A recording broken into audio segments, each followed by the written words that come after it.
الحمد للہ رب العالمین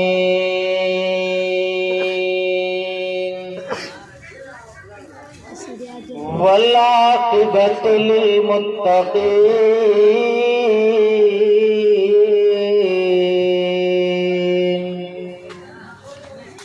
والصلاة والسلام علی سید المرسلین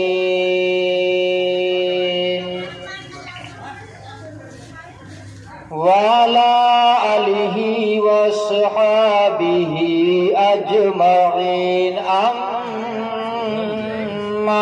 بعد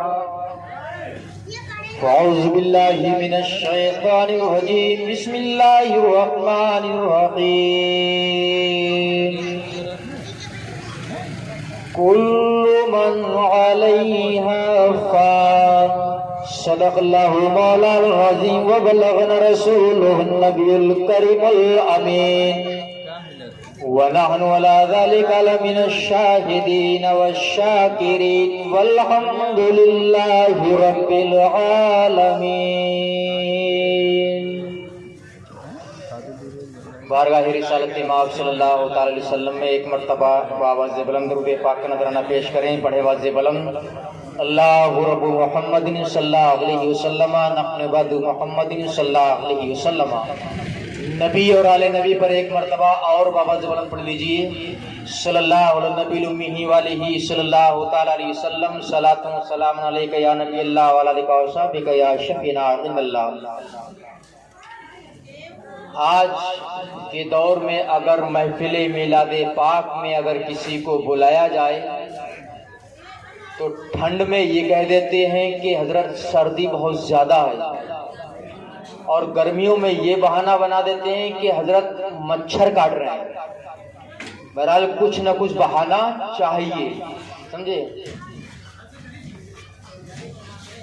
اور دعویٰ یہ ہے کہ ہم سچے اور پکے نبی کے غلام ہیں. مجھے کوئی اعتراض نہیں ہے آپ کی غلامی میں، بے شک میرے آقا صلی اللہ تعالی وسلم کے آپ غلام ہیں. مگر کبھی اپنے گریبانوں میں جھانک کر یہ دیکھو کہ اگر ہم ریلوے اسٹیشن وغیرہ پر جب ہوتے ہیں اور ٹرین آنے میں اگر دیری ہوتی ہے تو 2-4 گھنٹہ ہم ٹرین کا انتظار کرتے ہیں. کرتے ہیں 4 گھنٹے تک ہم ٹرین کے آنے کا انتظار کرتے ہیں. روڈ ویز پہ اگر کھڑے ہوئے ہیں تو روڈ ویز پہ ہم انتظار کرتے ہیں. بس وغیرہ اگر خراب ہو گئی اور اگر ڈرائیور نے اتار دیا تو وہاں پر ہم انتظار کرتے ہیں. میں بس یہ گزارش کرنا یہ چاہ رہا تھا کہ میرے بھائی یہ الاؤ پہ بیٹھے ہوئے تھے، اگر 2-3 ہی اگر اس میں سے اگر اس میں آ جاتے وہاں پر ثواب تو ملے گا، مگر وہ بات نہیں آئے گی جو یہاں پر بیٹھنے سے آئے گی. سمجھے؟ جو یہاں پر بیٹھنے سے آئے گی وہاں پر بیٹھنے سے نہیں آئے گی. وہ صرف جسم کو گرمی پہنچائے گی اور یہ عشق رسالت مآب صلی اللہ تعالی علیہ وسلم کی گرمی یہاں بھی کام دے گی اور وہاں بھی کام دے گی. ہے کہ نہیں؟ یہاں بھی کام دے گی اور وہاں بھی کام دے گی. دیکھیے الحمدللہ ماشاءاللہ ایک ہی آواز میں یہ ہے جنتیوں کی پہچان. کیا ہے؟ جنتیوں کی پہچان ہے. اور آپ خوش نصیب ہیں میرے بھائیوں، اسٹیج پر ایک شہزادہ بھی تشریف فرما ہے. کون ہے؟ ایک شہزادہ بھی جو ہے تشریف فرما ہے. یعنی جس پیغمبر اعظم کی یاد میں یہ محفل میلاد پاک منعقد کیا گیا ہے اسی کی اولاد بیٹھی ہوئی ہے. کیا ہے؟ اسی کی اولاد بیٹھی ہوئی ہے. تو مسلمانوں ہم بڑے خوش نصیب ہیں کہ ہم اس رب کی عبادت کرتے ہیں جو رب ہمارا زندہ ہے. کیا ہے؟ جو رب ہمارا زندہ ہے. انشاءاللہ پریشان مت ہوئیے، آپ کی سردیاں بھی ختم ہو جائے گی. شرط یہ ہے کہ آپ صرف بولتے رہیں جب میں جہاں اشارہ کروں، سمجھے. جس رب کی ہم عبادت کر رہے ہیں وہ رب ہمارا، ارے بولو، وہ رب ہمارا زندہ ہے. اور جس نبی کی محفل ہے وہ نبی بھی ہمارا کون ہے؟ زندہ ہے. اور سارے اولیاء کرام ہمارے زندہ ہے. محفل میں ہم بیٹھے ہوئے ہیں وہ نبی بھی زندہ ہے اور ہم لوگ بھی زندہ ہیں، اور اتنے خوش نصیب ہو میرے بھائیوں جب پروردگار عالم نے آپ کو نبی سے نوازا تھا، جب آپ کو نبی دیا تھا، جب رسول دیا تھا تو رسول اعظم دیا تھا۔ کون دیا تھا؟ رسول اعظم دیا۔ جب شہید دیا تو شہید اعظم دیا، جب مفتی دیا تو مفتی اعظم دیا۔ مفتی اعظم دیا کہ نہیں دیا؟ جب غوث دیا تو غوث اعظم دیا، اور جس فرقے کے اندر تم کو پیدا کیا ہے وہ تمہارا فرقہ بھی سواد اعظم ہے۔ کیا ہے؟ کون سا فرقہ ہے؟ سواد اعظم ہے۔ اس لیے میرے بھائیوں آپ کے بارے میں شاعر نے کہا ہے کہ جو نبی کا غلام ہوتا ہے، کیا ہوتا ہے؟ جو نبی کا غلام ہوتا ہے۔ آپ کہیں گے مولوی صاحب ہم بھی غلام ہیں، کیا ہے؟ ہم بھی غلام ہیں۔ ابھی میں جب آیا تو الحمدللہ پورا اسٹیج بھرا ہوا ہے۔ میں شکایت آپ لوگوں سے کہاں تک کروں؟ مجھے شکایت تو پہلے اپنے جو ہے ڈپارٹ کے لوگوں سے رہتی ہے، شکایت تو اپنے لوگوں سے بھی رہتی ہے، سمجھے؟ بہرحال اپنی اپنی قسمت اور اپنا اپنا طریقہ، اپنا اپنا نظریہ، سمجھے؟ مگر پھر بھی میں ایک بات کہوں گا لاسٹ میں، اور اس بات کو آپ غور سے سن کر جائیے گا۔ جس مرحومہ کا آج چہلم ہے، چہلمی تو ہے یہ، ذرا مجھے سارے لوگ بتا دیں پبلک میں سے، حضرت کو چھوڑ کر سارے لوگ بتا دیں، جب ان کا انتقال جب ہوا تھا نہیں تو، اور جب ان کو نہلانے کے بعد جب کفنایا گیا تھا، کفن دیا گیا تھا، میں آپ کو اس لیے بات بتا رہا ہوں تاکہ یہ آپ کی غیرت جاگے۔ کیا ہے؟ غیرت جاگے۔ جب مرحومہ کو غسل دینے کے بعد جب کفن دیا گیا تھا، اگر مرد کا انتقال ہو جائے تو 3 کپڑوں میں کفن دیا جاتا ہے۔ دیا جاتا ہے کہ نہیں دیا جاتا ہے؟ ارے ہمارے بزرگ بھی بیٹھے ہوئے وہ بھی الحمدللہ جانتے ہوں گے، جب مرد کا انتقال ہو جائے تو 3 کپڑوں میں کفنایا جاتا ہے، اور جب عورت کا انتقال ہو جائے تو 5 کپڑوں میں کفنایا جاتا ہے۔ ایسا ہی ہے کہ نہیں؟ کبھی پوروا کی سرزمین کے مسلمان بھائیوں نے کبھی یہ غور کیا کہ 5 کپڑے آخر عورت کو کیوں دیے جاتے ہیں؟ دین میں بھی تو کام چل جاتا۔ ارے جس طریقے سے مرد کو کپڑے دیے گئے، 3 کپڑوں میں لپیٹ دیا گیا، اور عورت کی جب باری آئی تو 5 کپڑے شریعت مطہرہ نے بتائے۔ کیوں ہے آخر میرے بھائی؟ معلوم ہے آپ لوگوں کو؟ سب لوگ بتا دیں کہ نہیں معلوم ہے، یہ کہو کہ نہیں معلوم ہے۔ نہیں معلوم ہے نا؟ انشاءاللہ بتاؤں گا، سمجھے؟ کیونکہ آج کے ہمارے پروگرام بھی ہو ہا واہ واہ واہ واہ کے ہو گئے، سمجھے؟ بات سچی ہے وہ کہہ دینا چاہیے، چاہے بری لگے چاہے اچھی لگے کسی کو۔ ہو ہا ہوا کے ہو گئے، سمجھے؟ جو اصل پیغام ہماری قوم کو پہنچنا چاہیے وہ پہنچتا ہی نہیں میرے بھائی، پہنچتا ہے میرے بھائی کم پہنچتا ہے۔ ایسا ہی ہے، کم پہنچتا ہے، سمجھے؟ آج اگر غیر مسلم آپ سے اگر یہ پوچھ لے کہ مرحومہ کا چہلم جب ہوا اور 40 دن پہلے جب اس کو کفنایا گیا تھا تو یہ 5 کپڑوں کے اندر اس کو کفنایا کیوں گیا، 5 کپڑے کیوں دیے گئے، بتاؤ کیا جواب ہے آپ کے پاس؟ سمجھے؟ اب آپ کہیں گے کہ جو ہے ہمیں نہیں معلوم، یہ تو ہمارے علماء کرام جانے، ہمارے علماء کرام جانے۔ ارے آپ نہیں جانتے ہیں کیا؟ آپ کو کیا ضرورت نہیں ہے چیز کی؟ ضرورت ہے کہ نہیں؟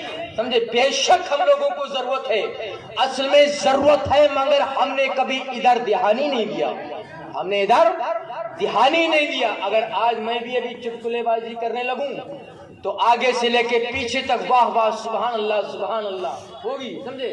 مگر وہ مجھے چٹکلے بازی آتی ہی نہیں، مجھے چٹکلے بازی آتی ہی نہیں۔ بس سن لیجیے میرے بھائی، 5 کپڑوں کے اندر ہماری ماں بہن کو کفن جو دیا جاتا ہے وہ 2 کپڑے جو ایکسٹرا رکھے گئے ہیں، ایکسٹرا جو دیے گئے مرد کے مقابلے میں، میری ماں بہنیں غور سے سنیں، آپ بھی سنیں، اور خاص کر کے وہ میری ماں بہنیں سنے، 5 کپڑے آخر عورت کو کیوں دیے گئے؟ تو شریعت مطہرہ نے اس لیے 5 کپڑے عورت کو دلوائے تاکہ یہ بندی، اللہ کی بندی، مصطفیٰ کی کنیز، مصطفیٰ کی باندی آج یہ دنیا سے رخصت ہو رہی ہے، جاتے جاتے اس کا پردہ محفوظ ہو جائے۔ کیا ہو جائے؟ پردہ، ارے بولتی کیا ہو جائے؟ پردہ محفوظ ہو جائے۔ میرے بھائیوں ذرا غور کرو، جب انسان دنیا سے جا رہا ہے، ہماری ماں بہن جب جا رہی ہے، تب شریعت نے پردے کی اتنی پابندی لگائی ہے، تو جو ہماری ماں بہنیں زندہ ہیں کتنی پردے کی پابندی ہوگی، ذرا غور کیا ہے؟ یہ 5 کپڑے میرے بھائیوں اس لیے رکھے گئے ہیں تاکہ یہ بندی کی جب قبر کے اندر آنکھ کھلے اور جب فرشتے یہ کہتے ہوئے آئے مر ربوں کا، ہوتا ہے کہ نہیں ہوتا ہے سوال؟ مر ربوں کا، دوسرا سوال ماں دینوں کا، تیسرا سوال ماں کنتا تقول فی حق حاضر رجل، 3 سوال یہ قبر کے اندر، چاہے وہ مرد ہو چاہے وہ عورت ہو، فرشتے سب سے کرتے ہیں۔ فرشتے سمجھ میں نہیں آ رہا ہے کیا آپ لوگوں کو؟ میرے بھائی سبحان اللہ کم سے کم بولتے رہو، سمجھے؟ 3 سوالوں کے بعد جواب انسان دیتا چلا گیا۔ فرشتوں نے کہا کہ من ربوں کا، انسان نے جواب دے دیا کہ ربی اللہ۔ فرشتوں نے کہا ماں دینوں کا، انسان نے جواب دے دیا انا دین الاسلام، میرا دین اسلام ہے۔ جیسے ہی یہ تیسرا سوال فرشتوں نے کیا ما کنت تقول فی حق حاضر رجل، اگر عورت ہے اور دنیا کے اوپر اس نے اگر پردے کی اگر پابندی اگر کی ہے، نمازوں کی اگر پابندی کی ہے، شریعت مطہرہ کی اگر پابندی کی ہے، تو جیسے ہی فرشتے ما کنت تقول فی حق حاضر رجل کہیں گے، یہ بندی مصطفیٰ کی غلام یہ پکار اٹھے گی، اے فرشتوں تم ان کے بارے میں کہتے ہو، ارے یہ تو وہ پیغمبر ہے کہ اللہ کی سرتا بقدم شان ہے، یہ انسان ہے، انسان وہ انسان ہے، یہ قرآن تو ایمان بتاتا ہے انہیں، ایمان یہ کہتا ہے کہ میری جان ہے یہ۔ ہو سکتا ہے ہماری ماں بہن قبر کے اندر یہ جواب دے، اور یقیناً جواب دے گی، یقیناً یہی جواب دے گی۔ اب اگر یہ جواب سنیں گے فرشتے، غیب سے آواز آئے گی، ندا آئے گی، اے فرشتوں اب دیکھتے کیا ہو، میری بندی نے یا میرے بندے نے مصطفیٰ کو پہچان لیا ہے، اب جنتی بچھونا اس کے لیے بچھایا جائے، جنتی کھڑکی کھول دی جائے، اب اس کو اس کا چاہنے والا ہی اٹھائے گا، اس کو اس کا چاہنے والا ہی اٹھائے گا۔ جب لوگ اٹھیں گے بروز قیامت، قبروں سے اٹھیں گے کہ نہیں اٹھیں گے؟ کچھ لوگوں نے بیان کر دیا کہ قبروں سے ننگے اٹھیں گے، سمجھے؟ کچھ لوگوں نے بیان بھی کیا، یہی میں نے سنا تھا اسی سرزمین پر، قبروں سے ننگے اٹھیں گے، سمجھے؟ وہ بھی سن لیجئے میرے بھائیو، قبروں سے جب اٹھیں گے ہم تو اسی کفن میں اٹھیں گے جو ہمیں پہنایا گیا تھا، جو ہمیں پہنایا گیا تھا۔ ابھی آپ نے ناشری میں سنی، زمین میلی نہیں ہوتی، زمن میلا نہیں ہوتا، محمد کے غلاموں کا کفن، ارے بول دو یار، محمد کے غلاموں کا کفن میلا نہیں ہوتا۔ تبھی تو شاعر سے کہا تھا جو نبی کا غلام ہوتا ہے، جو نبی کا غلام ہوتا ہے وقت کا وہ امام ہوتا ہے، وقت کا وہ امام ہوتا ہے، اور رحمتیں جھوم کر برستی ہیں اس پر، رحمتیں جھوم کر برستی ہیں اس پر جس کے لبوں پہ درود و سلام ہوتا ہے، جس کے لبوں پہ درود و سلام ہوتا ہے۔ قبروں سے جب اٹھیں گے میرے بھائی، وہ بھی سن لیجیے آج، اگر آپ لوگوں کی اجازت ہو تو ایسی سی باتیں بتا دوں آپ لوگوں کو جس سے آپ کا ایمان تازہ ہو جائے، اجازت ہے آپ لوگوں کی؟ سب لوگ سننے کے لیے تیار ہیں؟ سمجھے؟ سنیے، قبروں سے اٹھیں گے، سمجھے؟ ابھی قبر کے اندر ہم کو دفنایا گیا، 1000 سال یا 100 سال تک ہم قبر کے اندر رہے، پورا جسم ہمارا گل گیا، پورا جسم ہمارا گل گیا، سمجھے؟ ہڈیاں بھی سلامت نہیں ہے، ہڈیاں بھی سلامت نہیں ہے۔ اب آپ کہیں گے کہ مولانا صاحب آپ نے کہا ہے کہ جس کفن کے اندر کفنایا گیا تھا اسی میں اٹھیں گے، اسی میں اٹھیں گے۔ ہاں، رب کی مرضی یہی ہے۔ کیا ہے؟ رب کی مرضی یہی ہے۔ جب قبر سے اٹھیں گے، مثال کے طور پہ تلسی پور کی سرزمین پر قبرستان جو ہے، یہاں کی قبروں سے ایک ایک قبر سے 70 مردے اٹھیں گے۔ کتنے مردے اٹھیں گے؟ 70 لوگ اٹھیں گے اور کفن کی حالت میں اٹھیں گے، سمجھے؟ اور یہ بھاگ لگائیں گے میدان محشر کی طرف۔ کہاں بھاگ لگائیں گے؟ میدان محشر کی طرف۔ سارے لوگ جا رہے ہیں، چاہے وہ بریلی کا رہنے والا ہو، چاہے وہ بدایوں کا رہنے والا ہو، چاہے وہ نیپال کا رہنے والا ہو، چاہے وہ تلسی پور کا رہنے والا ہو، ساری قبروں سے مردے نکل نکل کر میدان محشر کی طرف جا رہے ہیں۔ کہاں جا رہے ہیں؟ میدان محشر کی طرف۔ اب دیکھیے، اور اس میدان محشر کے خصوصی مہمان جو ہے وہ مصطفیٰ جان رحمت ہیں۔ کون ہے؟ ارے بول دیجیے کون ہے؟ خصوصی مہمان جو ہے وہ مصطفیٰ جان رحمت ہے۔ ارے خصوصی مہمان پہلے ہی سے موجود ہے، ایسا کیسے ہو گیا؟ خصوصی مہمان جو ہوتا ہے وہ بعد میں آتا ہے، یہ کیا چکر ہے کہ خصوصی مہمان پہلے ہے اور ہم لوگ بعد میں جا رہے ہیں؟ کبھی اس پر بھی غور کیا آپ لوگوں نے کہ مصطفیٰ جان رحمت صلی اللہ تعالی علیہ وسلم میدان محشر میں پہلے پہنچے ہوئے ہیں؟ کیوں آخر پہنچے ہوئے ہیں؟ وہ میرے بھائیوں اس لیے پہنچے ہوئے ہیں کہ مصطفیٰ جان رحمت صلی اللہ تعالی علیہ وسلم کو فکر لاحق ہو گئی ہے۔ کیا لاحق ہو گئی؟ فکر لاحق ہو گئی ہے کہ پوری دنیا کے قبرستانوں سے میرے امتی چل کر آ رہے ہیں۔ کیا آ رہے ہیں؟ میرے امتی چل کر آ رہے ہیں۔ کہیں ایسا نہ ہو میدان محشر میں آنے کے بعد وہ گھبرا نہ جائیں، وہ گھبرا نہ جائیں۔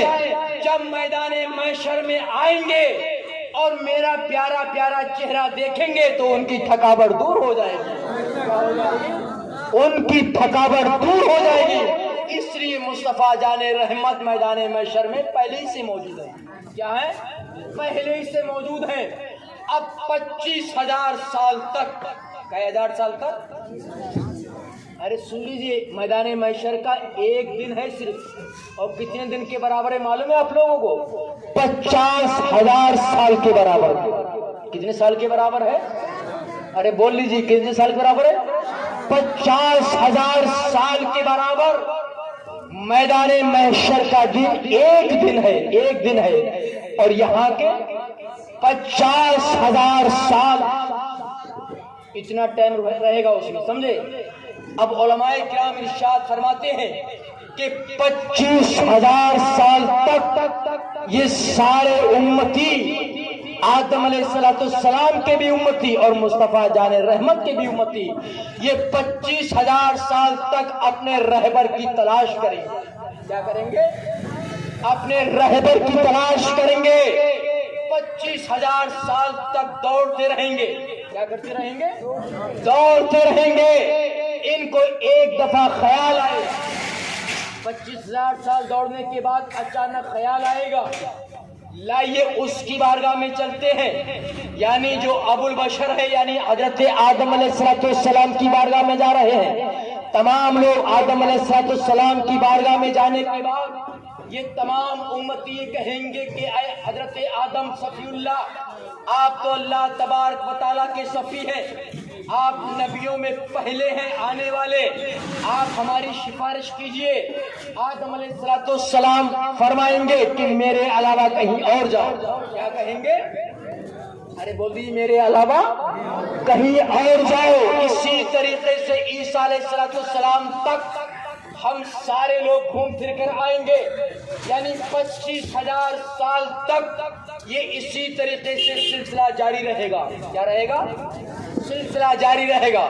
مگر حال کیا ہے، ان چیزوں پہ ہم دھیان نہیں دیتے ہیں۔ کیا کرتے ہیں؟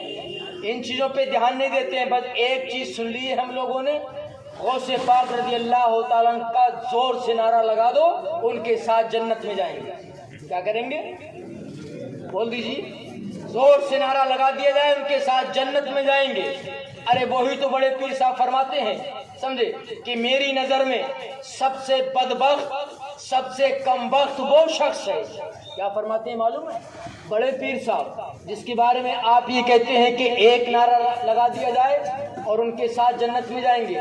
جنت اتنی آسان سمجھ لی ہے ہم لوگوں نے, سمجھے, کہ ایک نعرہ لگانے کے بعد جنت مل جائے گی, سمجھے.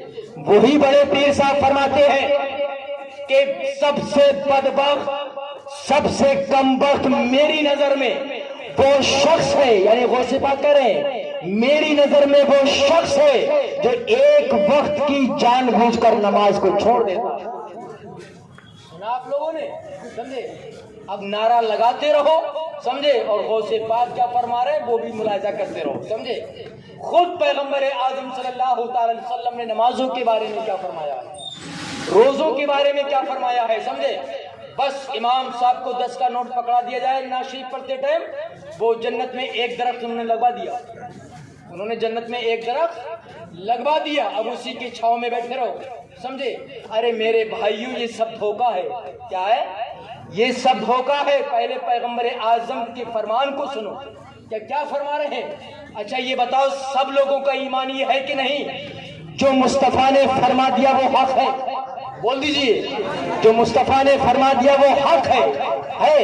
وہی مصطفیٰ جان رحمت صلی اللہ تعالی علیہ وسلم ارشاد فرماتے ہیں کہ جو ایک وقت کی جان بوجھ کر نماز کو چھوڑ دیتا ہے 80,000 سال تک جہنم کی آگ میں جلے گا.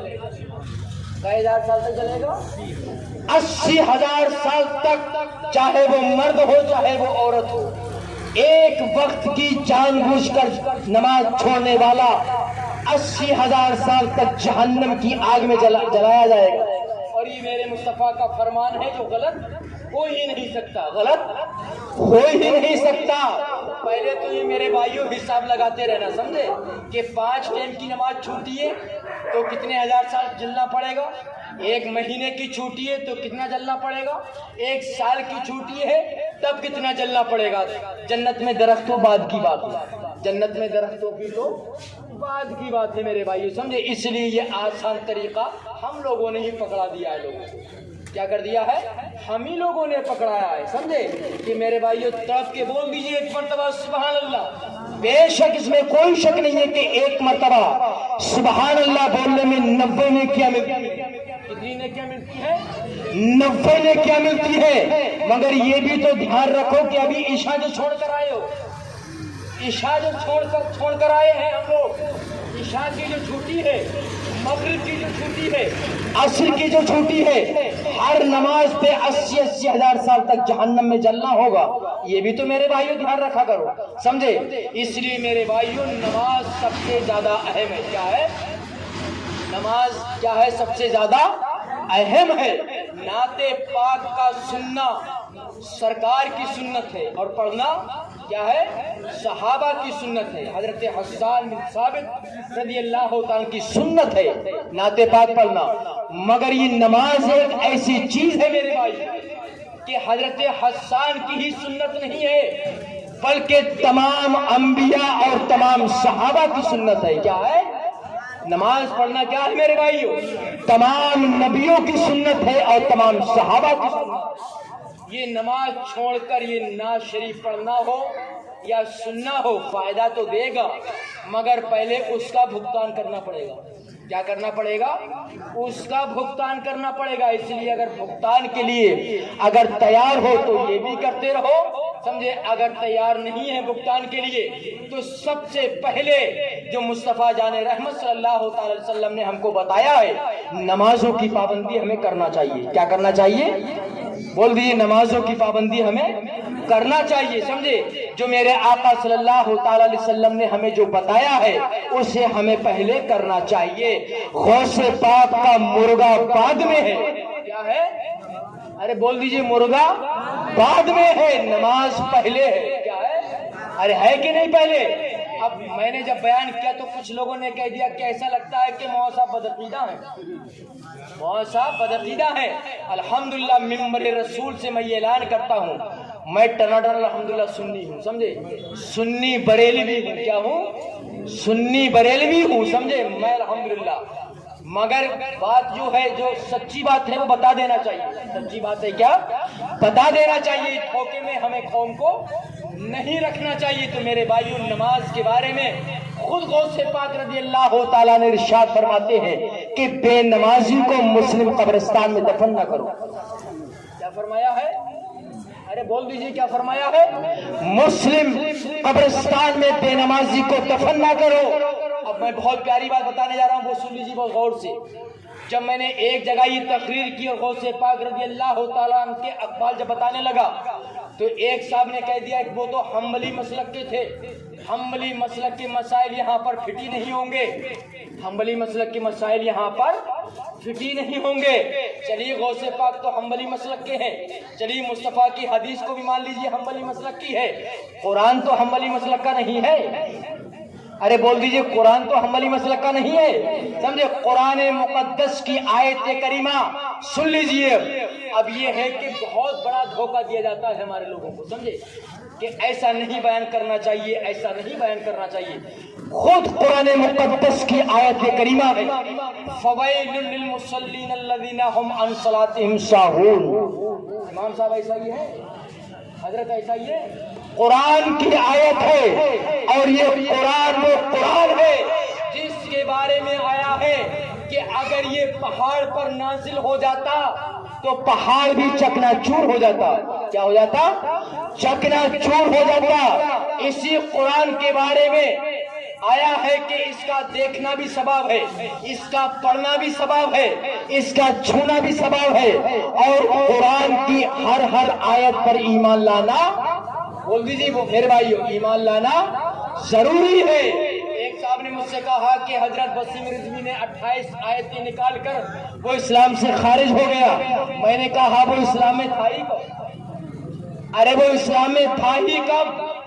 جب 28 آیتوں کو نہیں نکالا تھا تب بھی وہ اسلام میں نہیں تھا، تب بھی اسلام میں نہیں تھا، اور جب 28 آیتوں کو نکالنے کا مطالبہ کیا تب تو اور بدرجہ اولا نکل گیا، سمجھے۔ پہلے بھی نہیں تھا، پہلے شیعہ تھا۔ وہ کیا تھا؟ ارے بول دی، کیا تھا؟ شیعہ تھا، اور شیعہ تو پہلے ہی سے دار اسلام سے خارج ہے کہ نہیں؟ تو وہ تو پہلے ہی سے نہیں تھا، نکلا کیا، سمجھے۔ تو وہی قرآن مقدس کی آیت کریمہ سنی میرے بھائیو غور سے۔ اب کوئی حنبلی مسلک، کوئی شافعی مسلک، کوئی حنفی مسلک نہیں ہے۔ قرآن پاک فرماتا ہے خرابی ہے ان نمازیوں کی۔ کیا فرمایا ہے؟ بول دیجیے میرے بھائیو، خرابی ہے ان نمازیوں کی جو اپنی نماز میں گڑبڑی کرتے ہیں یا اپنی نماز سے بھول بیٹھے ہیں، نماز میں گڑبڑی کرتے ہیں۔ یعنی خرابی بتائیے ان نمازیوں کے لیے جن کا ثنا صحیح طریقے سے یاد نہیں ہے، جن کا الحمدو صحیح طریقے سے یاد نہیں ہے، یا جو نماز کو سستی کر کے پڑھتے ہیں، ان کے لیے کیا ہے؟ خرابی ہے۔ اور خرابی معلوم ہے کیسی؟ وہ بھی سن لیجیے۔ جہنم کی ایک وادی ہے، اس کا نام ہے ویل۔ کیا نام ہے؟ ویل۔ واو، یہ لام ویل۔ علماء کرام ارشاد فرماتے ہیں کہ جو نماز کو سستی کر کے پڑھتا ہے، کاہلی کر کے پڑھتا ہے، جہنم کی اس وادی ویل میں لگایا جائے گا۔ کہاں لگایا جائے گا؟ وادی ویل میں لگایا جائے گا۔ اور وادی ویل کیا ہے؟ خود جہنم روزانہ 70 مرتبہ اس سے پناہ مانگتا ہے۔ کیا مانگتا ہے؟ ارے بول دیجیے میرے بھائی زور سے۔ خود جہنم بھی اس وادی سے پناہ مانگتا ہے، سمجھے۔ اس میں ان نمازیوں کو لگایا جائے گا جو نمازوں میں سستی کرتے ہیں۔ اب میرے بھائیوں، گھر پہ جانے کے بعد، صلاۃ و سلام پڑھنے کے بعد خود فیصلہ کرنا کہ سستی کر کے نماز پڑھنے والے کو تو اس میں لگایا جائے گا، اور جو پڑھتا ہی نہ ہو انہیں کن میں لگایا جائے گا؟ انہیں کن میں لگایا جائے گا؟ تو میرے بھائیو، اس لیے اللہ تبارک و تعالیٰ کی بارگاہ میں توبہ استغفار کریں کہ ہم سے نمازیں نہیں چھوٹنا چاہیے۔ کیا ہے؟ ہم سے نمازیں نہیں چھوٹنا چاہیے۔ ارے اسی نماز کی وجہ سے امام حسین رضی اللہ تعالیٰ نے اپنی جو ہے نفس قدسیہ کو قربان کیا ہے. کیا ہے نہیں کیا ہے؟ اپنے آپ کو قربان کیا ہے اسی نماز کے لیے. کیا ہے کہ نہیں کیا ہے؟ مگر آج ہمارا حال یہ ہے بس نمازیں تو دھڑا دھڑ چھوڑے جا رہے ہیں. سمجھے؟ سردی آ گئی تو یہ کہہ دیا کہ ٹھنڈ چل رہی ہے. مصطفیٰ نے فرمایا کہ نماز میری آنکھوں کی ٹھنڈک ہے. کیا ہے؟ ارے کیا ہے؟ نماز میری آنکھوں کی ٹھنڈک ہے، نماز دین کا ستون ہے، نماز مومنوں کی معراج ہے. کیا فرمایا ہے؟ نماز مومنوں کی معراج ہے. اور آج ہمارا سنی طبقہ جو ہے اس سے بہت دور ہے. کیا ہے؟ سنی طبقہ بہت دور ہے. سنی طبقہ دور اس لیے ہے وہ یہ سمجھتا ہے کہ میں فلاں پیر کا دامن پکڑ کے جنت میں چلا جاؤں گا. کیا چلا جاؤں گا؟ فلاں پیر کا دامن پکڑ کر جنت میں چلا جاؤں گا. پہلے پیر خود تو بچیں، پہلے پیر جو دنیاوی پیر ہیں وہ خود تو بچیں. سمجھے؟ بعد میں لے جانا جنت میں لوگوں کو. سمجھے؟ بعد میں جنت میں لے جانا. سمجھے؟ تو اس لیے میرے بھائیوں جو کوئی یہ کہے کہ نماز پڑھنا کچھ نہیں ہے، ایسے پیر پر ہم لعنت بھیجتے ہیں. کیا کرتے ہیں؟ بول دیجیے کیا کرتے ہیں؟ ہم ایسے پیر پر لعنت بھیجتے ہیں جو یہ کہے کہ نماز کچھ نہیں ہے. جو سچا پیر ہوگا میرے بھائی وہ یہی کہے گا کہ میرے بھائی نماز اول نمبر پہ پڑھنا چاہیے. کیا ہے؟ نماز اول نمبر پہ پڑھنا چاہیے. اس لیے میرے آقا صلی اللہ تعالی وسلم نے ارشاد فرمایا کہ نماز میری آنکھوں کی ٹھنڈک ہے، نماز دین کا ستون ہے. نماز کو چھوڑ کر کوئی مرغا، کوئی بکرا، کچھ کوئی حلوہ ہو، چاہے کھچڑا ہو، ایکس وائی زیڈ کچھ بھی ہو، کوئی قبول نہیں. کیا ہے؟ کوئی قبول نہیں ہے جب تک نمازیں درست نہیں ہے. نمازوں کو چھوڑ کر اگر کوئی کہے حضرت ایسا ہی ہے کہ میں نمازوں کو نہ پڑھوں اور یہ میرا مرغا قبول ہو جائے، یہ میرا بکرا قبول ہو جائے، یقیناً وہ قبول نہیں ہے. فرائض اور واجبات اول نمبر پہ ہیں. کیا ہے؟ اول نمبر پہ ہیں فرائض اور واجبات. ہم لوگوں کو چاہیے پہلے فرائض اور واجبات کی پابندی کریں. سمجھے؟ پہلے اول نمبر پہ. سمجھے؟ اس کے بعد ہمیں ادھر دھیان دینا چاہیے. کیا دینا چاہیے؟ ہمیں ادھر دھیان دینا چاہیے. اس لیے میں نے کہا کہ ہمارا سنی طبقہ جو ہے وہ نمازوں سے میرے بھائیوں بہت دور ہے. کیا ہے؟ نمازوں سے میرے بھائیوں بہت دور ہے. اس لیے اگر آقا صلی اللہ تعالی وسلم کے سچے پکے اگر آپ غلام ہیں تو نمازوں کی میرے بھائیوں پابندی کرو. اسی میں بھلائی ہے اور اسی میں نجات. کیا ہے؟ اسی میں بھلائی ہے، اسی میں کیا ہے؟ نجات ہے. بڑے افسوس کے ساتھ کہنا پڑتا ہے مجھے کہ جن کی نمازیں قبول نہیں ہیں، جن کی نمازیں قبول نہیں ہیں. آپ اشارہ سمجھ گئے؟ یعنی میری طرف دیکھیے، اشارہ سمجھے؟ ہاں، جن کی قبول نہیں ہے وہ تو چٹے لگا رہے ہیں. نماز کے لیے نگر نگر ڈگر ڈگر کریا کریا بھاگے بھاگے کر رہے ہیں. سمجھے؟ یعنی نماز کے لیے 7 سمندر پار کرنے کے لیے تیار ہیں. جن کی قبول نہیں ہے منہ پہ ماری جائے گی. وہ تو جو ہے چٹے لگا رہے ہیں. اور الحمدللہ ہماری اللہ کے رسول صلی اللہ علیہ وسلم کی صدقے میں قبول ہیں، قبول ہیں اور ہم چھوڑے بیٹھے ہیں. افسوس کی بات ہے کہ نہیں؟ تو اس لیے میرے بھائیوں نمازیں مصطفیٰ کے عشق میں اگر ڈوب کر پڑھی جائیں تو یقیناً اللہ تبارک و تعالیٰ تمہاری نمازوں کو قبول فرمائے گا. کیا ہے؟ ورنہ یہ تقریر سننا، یہ نعت سننا ڈنکے کی چوٹ پر کہتا ہوں کوئی فائدہ نہیں دے گی. کیا ہے؟ فائدہ نہیں دے گی. دیکھیے قبر کے اندر تو جو ہے ایمان کے تعلق سے سوال ہو گیا. میدان محشر میں سب سے پہلا سوال جو ہوگا جانتے ہو کیا ہوگا؟ یہ نہیں ہوگا کہ تقریر کے اندر تو نے غوث پاک کا نعرہ لگایا تھا یا نہیں لگایا تھا. کوئی سوال نہیں ہونے والا. یہ نہیں ہوگا کہ مرغا بنایا تھا یا نہیں بنایا تھا. جمعرات جب آئی تھی تو فاتحہ کرائی تھی یا نہیں کرائی تھی. کوئی یہ سوال ہونا ہی نہیں. سب سے پہلا جو سوال ہے میدان محشر میں وہ یہی ہوگا کہ نماز پڑھی تھی یا نہیں پڑھی تھی. کیا تھی؟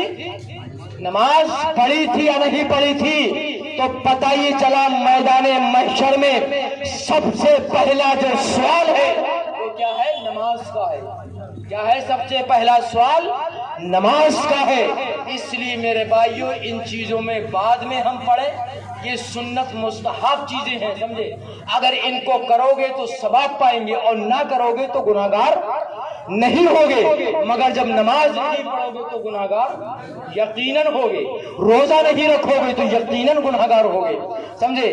پڑھو کا ادب نہیں کرو گے تو یقیناً آپ گناہگار ہوں گے۔ اس لیے اللہ تبارک و تعالیٰ کی بارگاہ میں میری بس دعا یہی ہے، باتیں تو آپ کو یقیناً کڑوی لگی ہوں گی، یقیناً کڑوی لگی ہوں گی آپ لوگوں کی کہ مولوی صاحب کہاں سے کہاں بول دیے، سمجھے؟ وہ تو ایسا بول رہے ہیں جیسے وہابی لوگ بولتے ہیں۔ ارے وہابی کیا بولا ہے، سمجھے؟ وہ کیا بولے گا نماز کے بارے میں، سمجھے؟ جب اس کی قبولی نہیں ہے وہ کیا بولے گا، سمجھے؟ نماز کے بارے میں پوچھنا ہے تو امام صاحب سے پوچھیے، سمجھے؟ امام صاحب کس سے پوچھو نمازوں کے بارے میں کہ نماز ہے کیا، سمجھے؟ روزہ ہے کیا، حج ہے کیا؟ اس لیے میرے بھائیوں بس میری آخری گزارش آپ لوگوں سے یہی ہے، نعت بھی سنو، تقریر بھی سنو، علماء کرام کا ادب و احترام بھی کرو، مگر پھر بھی کہوں گا یہ چیزیں بعد کی ہیں، مرغا بکرا کھچڑا حلوہ وغیرہ یہ سب بعد کی چیزیں ہیں، پہلے نماز جو فرائض میں سے اہم فرض ہے اس پہ ہمیں دھیان دینا چاہیے۔ کیا کرنا چاہیے؟ ہمیں دھیان دینا چاہیے، چاہے گرمی ہو، گرمی کے موسم میں بھی پڑھنا چاہیے، سردیوں کے موسم میں بھی پڑھنا چاہیے۔ مرد پہ تو کسی حال میں نماز معاف ہے ہی نہیں، وہ بھی سن لیجیے میرے بھائی، مرد پر، عورت پہ تو کچھ ایام ایسے ہیں جو نماز معاف ہے، وہ آپ لوگ سمجھ گئے، ان کچھ ایام ایسے ہیں جو نماز معاف ہے، مگر مرد پر کوئی دن ایسا نہیں ہے جس پر نماز فرض نہ ہو، کوئی کسی حال میں مرد پر نماز جو ہے معاف نہیں ہے۔ اگر کھڑے ہونے کی طاقت نہیں ہے تو بیٹھ کر پڑھے، اگر بیٹھنے کی طاقت نہیں ہے تو لیٹ کر پڑھے، اور لیٹ کر بھی اگر طاقت نہیں ہے تو اشارے سے پڑھے۔ کیا کرے؟